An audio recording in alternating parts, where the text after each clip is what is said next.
All right, there's the next episode of True Wrestling Fan Discussions. Today's episode is going to be Bill Goldberg's top 10 matches. I'm your host, Mike. I'm Frank, and yes, you heard that correctly. His top 10 matches. Some people will probably like, did he even have 10 good matches? Well, I'm going to tell you this. He had 10 good matches plus four honorable mentions that I'm going to bring up right now. So here we go. Honorable mention number one, and this made somebody else's top 10. Scott Hall sold out 1999, the Stun Gun ladder match. This was the Revenge. retribution for Starcade, ruining a great match between Nash and Goldberg with the ridiculous cattle prod taser that ended his streak. Damn it.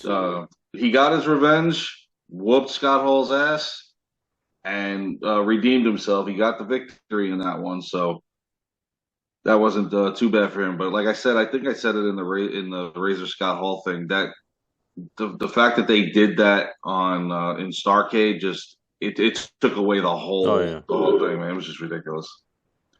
Honorable mention number two was a one-on-one match on Monday Nitro, October 18th, 1999, versus the Total Package Lex Luger. This was actually this was probably their best match that the two of them have had. Um, Unfortunately, it didn't make the top 10, but again, it was an honorable mention. The two of them went at it. Lex Luger was able to kind of keep up with them in this one, but ultimately Goldberg got the victory against Lex Luger. Honorable mention number three was from Monday Nitro, September 14th, 1998, for the WCW title, Goldberg defending it against Sting. This was actually a great match between the two of Against his them. NWO Sting. Or Wolfpack Sting, I should say. Wolfpack Sting, yeah. And Goldberg gets the victory on this one against Sting. So again, another good match between the two of them. And then honorable mention number four, I put it in there just for the hell of it. Survivor Series 2016 Oh, Jesus. versus Brock Lesnar, the 1 minute 25-second Yeah, match that shocked the whole world. It was he pushed him down, speared him twice, jackhammer, and we're all going that home. was it. See ya. I mean, it was And exciting. it was. And Yeah. remember how this all started? Like this was just a social media thing where Brock happened to say something, and next thing you know, Goldberg comes out of hiding and he resurfaces on Monday Night Raw, and I'm like, you got to be kidding me here. Like I never thought we'd see this guy in No, no. WWE again. So, but I'm surprised that Lesnar even was willing to get squashed like that. Well, I mean, he knew he was going to get the favor back. Well, ultimately at WrestleMania he did, unfortunately, and that's where we start off the top 10. At number 10, WrestleMania 33 versus Brock Lesnar, the one-on-one match. This was the third in their installment because remember WrestleMania 20, which we all Oh, try to yeah. forget. Yeah, it's, We I've erased all it. try to forget that one. Yeah. If I did a top 10 worst, that would be number one, Mhm. definitely. And it's a shame It's because because of the the two crowd. guys in The their crowd turned prime, on. Yeah, the crowd turned on them. well, we It's all what it knew. is. They were We that they all, were leaving. Yeah. Yeah, so what's the point? They're not. I'm surprised. I mean, besides breach of contract, I'm surprised they even showed up at all. I mean, they didn't care. They stunk up the place. I That mean, wasn't their fault. It wasn't their fault though. But anyway. but in this case, this match was a lot better than that one. Ultimately, though, Brock Lesnar gets the victory in this one over Goldberg. So can't win them all, but at least he squashed him in Survivor Series. I'll say that. At number nine on Monday Nitro, April 20th, 1998, for the U.S. Championship, Goldberg versus Raven. This is where the streak went to a whole new level. They finally put some gold on him. Spear and a jackhammer on the leader of the flock, and Goldberg is now the Yep. new United States champion. And I dare somebody at that point try to take that title off that boy because he was just on He was on fire. fire. Yep. Next at number eight, and I put this in there only because he was the only one that looked good in this match because his opponent, in my opinion, tried to bury him. Bad Blood 2003 against Chris Jericho. And if you go back and watch this match, Jericho pretty much tries to do everything in his power just to make Goldberg look bad, and the fans were booing not at Goldberg, at Jericho.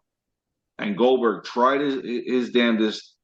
And I don't know if this was personal. This dated back because to the whole thing in WCW where Jericho was trying to make a name for himself off of Goldberg.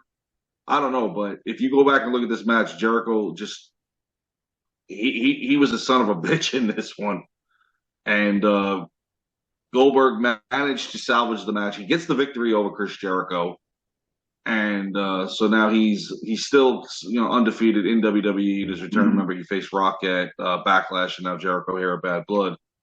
But it wasn't a great match, but it was decent in my opinion. But again, Jericho just stunk it up for him. At number 7 from Backlash 2003, when he fought The Rock in the main event, No. A bucket list match that we never thought we'd see. Yeah, I mean, I didn't think that match was that great. I mean, it was all right. It was great to see those two together, but I just think The Rock was really trying to put him over though. Mm-hmm. But I don't think the fans were really behind Goldberg yet at that point. Not when it came to The Rock, Yeah. because The Rock was still, He was still regardless if he's a heel or not. yeah. But I thought it was a good match. It's in the bottom part of the top 10. Yeah. It's not obviously not top 5. It was a good match for his first pay-per-view in WWE. Again, never thought we'd ever see this match.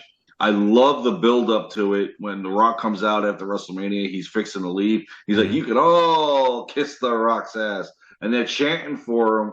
And he goes, "How do you know Ira Goldberg, The Rock's accountant?" And then we hear the music. And it's funny because if you go back and watch that, because I just saw it again today. As soon as Goldberg gets in the ring, you could see The Rock tell him, we're going around." Mhm. So I thought it was cool. And then of course, Goldberg, asking The Rock, "You wondering who's next? You're next." Yeah, And he yeah. just gave him the spear from hell. Excuse me. At number 6, Crown Jewel 2021, the no holds barred false count anywhere match. And I don't know why they double up these matches. One pretty much signifies the other. I just don't understand why they have to do that. But this was against Bobby Lashley. Another kind of, I guess you could say, a bucket list match that you would want to see, especially back then. Bobby Lashley's on fire. Definitely, you'd want to see him face a guy like Goldberg. I really thought, to be honest, that Goldberg was going to lose this match. Like, I didn't think he was going to get over on Lashley, especially the going off the ramp like they did. I mean, I just did not expect any of this. Yeah. Well, I don't Not know a that fan, I going. know. Nah. Not this Goldberg run. I wasn't. The 2.0, unfortunately. Matt, if he would have just stuck around back in 2003, the kind of matches we would have seen would have just been tremendous. But this one wasn't bad. This was probably one of his better ones It's not in saying the. I know. Would you like me to put a Goldberg versus Jeff Jarrett in here? Because I can do that. Did he fight him? No, he didn't fight him, did he? Unfortunately, no. Oh. But if I can get the video game system going, I can make it happen. Well, oh Jesus. I would have loved him just to spear that boy in half. In any event, on to number 5, Fall Brawl 2000, the no disqualification match versus Big Papa Pump Scott Steiner. This was a pretty good match, to say the least. He lost by technical submission to Scott Steiner. But overall, it was a pretty good match with the two biggest badasses at the time. And again, in 2000, that's not saying much in WCW, but that was probably one of the better matches on that card for that evening. At number, excuse me, I'm only losing my voice today. At number 4, SummerSlam 2003, the Elimination Chamber match for the World Heavyweight Championship. And this was a pretty good roster in this match. You had, besides Goldberg, you had Chris Jericho, Shawn Michaels, Triple H, Kevin Nash, and Randy Orton. And by the time Goldberg got into this match, he just wrecked everybody. He used Roman Reigns' motto: "Wreck everybody and leave." No, that was cool. Goldberg really he did his thing, and it was the crowd went crazy when he came out. That's when he broke the glass. That was the time that he broke it twice. I think he broke it. He broke it with Jericho, right? I think. Did he spear Jericho, and then Triple H tries to lock himself inside the yeah, he took care of that. That was cool. That was good stuff. You see Flair's on the outside holding his feet up, trying to keep the door Oh, it was from hilarious. It going. was hilarious. Good Yes. stuff. Yeah. Unfortunately, he Unfortunately, gets. Go ahead. Go ahead. yeah. Well, the first unfortunate is Shawn Michaels got speared so bad that you could have counted to 100 Yeah. when he eliminated him because he eliminated Shawn Michaels, Randy Orton, and Chris Jericho. Um, yeah. The unfortunate part was the damn sledgehammer makes Of its way course. into it, and when he goes for the spear on Helmsley, ducks out of the way, hits him with the sledgehammer, and gets the 1, 2, 3 pin, pissing us all off I because think he was I a really thought this was going to be the night. should have been. I think Mm-hmm. he was snake bit once he came out and he slipped on the on. Remember Triple H put out the water and then Goldberg comes down the ramp and he slips. So Yep. that was he probably did that on purpose too. Triple H probably did that on purpose, but yeah. You What got can you you do? got you got to be pretty good with the aim No. for that. No. At number three, and this was a birthday gift for myself because this pay per view was actually on my birthday. Unforgiven 2003 for the World Heavyweight title. It was actually title versus career. Triple H defending the championship against Bill Goldberg. I'm a Triple H fan. There's no denying it. I've gotten ribbed many times from people about this, but on this night, I wanted Goldberg to whoop him so bad, and I got my birthday wish. And this was a great one-on-one match between them. And when it was all said and done, Goldberg was the world heavyweight champion in WWE. Finally. The only thing that I did not like, well, besides the fact that they was switching off on the pay-per-views, Raw, then SmackDown, then Raw, he constantly was in the three pay-per-views, or I should say the two following this that he defended the title. One was again a Triple H rematch, and then the other one was Triple H and Kane, and then the run was over. That's the only I didn't like that. I thought he should have had a longer I run with agree. the I belt. agree. But this was greedy Triple H at the time. 2003 was he was it's a nightmare. heavily Yeah, with that bad. belt. It's the golden shovel era. Yes. You know, it was another good match too. When he fought the Giant on Nitro, and I think it was the second time he fought him. When he jackhammered him, and everyone went crazy. That was another great match. Though I couldn't believe he got him up, and he held him too. It wasn't like he just got him up and flipped him; like he held him. Yeah, he And he held him for a slammed him. few seconds. Yeah, Crowd went nuts. yeah. Those are I should have added that one too. yeah. Honorable mention. We added it right now. Honorable mention number 5. Yeah, Actually, considering some of these, I actually probably could have made the top 10. yeah. Just considering that That moment was just Mhm. it was ridiculous. Now excuse me, at number 2, Halloween Havoc 1998, the WCW title match against Diamond Dallas Page. Well, this Now, was a great match. for anybody that tried to see it live, that wasn't happening. Well, for most people. Most people, yes. You had to tune into Nitro But the next night yeah, to see it. we got it for free on night. That was nice of them. We got it for free the next night on Nitro. This was a really great good match. Mhm. Not only did it help DDP, but this also helped Goldberg. And it was also nice to see, and I remember Bobby Heenan saying this during it, no NWO in this straight up WCW match. Yeah. You had the world champ versus the people's champ.